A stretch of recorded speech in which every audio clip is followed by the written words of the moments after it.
मुंबईमध्ये वरळी भागात आज एक धक्कादायक घटना घडली। एका तरुणीनं आपल्या वरळीमधल्याच राहत्या घरी गळफास घेऊन आत्महत्या केली आहे। 9 महिन्यांपूर्वी तिचा विवाह झालेला होता। त्यानंतर या नववधूनं आत्महत्या केल्यानं तिच्या कुटुंबियांना धक्का बसलाय। तिच्या कुटुंबियांच्या म्हणण्याप्रमाणे नवीनच लग्न झालेल्या पतीचे दुसऱ्या मुलीशी संबंध असल्याचा त्यांना संशय आहे आणि म्हणूनच तिनं आत्महत्या केल्याचा आरोप मुलीच्या मामांकडून करण्यात आलाय। या प्रकरणात वडिलांनी पोलीस तक्रार दिलेली आहे। एफआयआर नोंदवून घेण्याची मागणी होतीये। दरम्यान ही मुलगी डॉक्टर होती आणि ती भाजप नेते आणि परिवहन मंत्री पंकजा मुंडे यांच्या पीएची पत्नी होती अशी प्राथमिक माहिती कळते।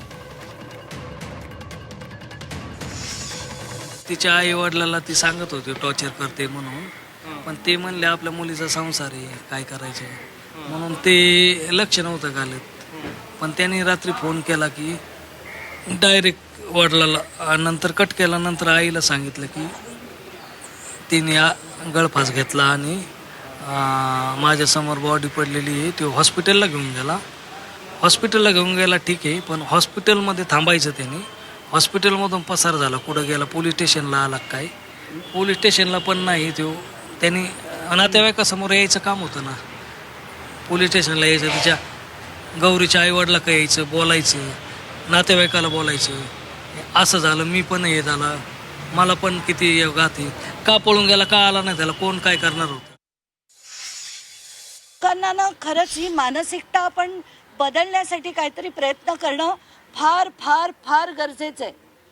मला पुढे काय बोलावं सुचत नाहीये, पण ती एवढी स्ट्रॉंग मुलगी होती, तिने आत्महत्या केली असं वाटत नसेल।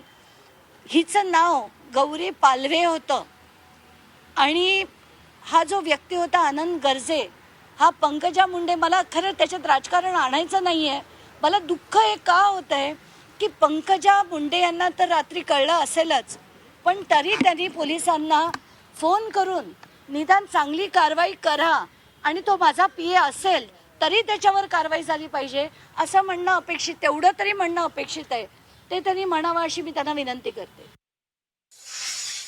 पीएच्या पत्नीने आत्महत्या केलेली आहे, त्यांच्या कुटुंबियांनी सीबीआय चौकशी मागणी केली तुमच्याकडे। बघा, अजून माझ्याकडे या संदर्भातलं पूर्ण ब्रीफिंग आलेलं नाही, मला फक्त प्राथमिक माहिती त्याची मिळालेली आहे।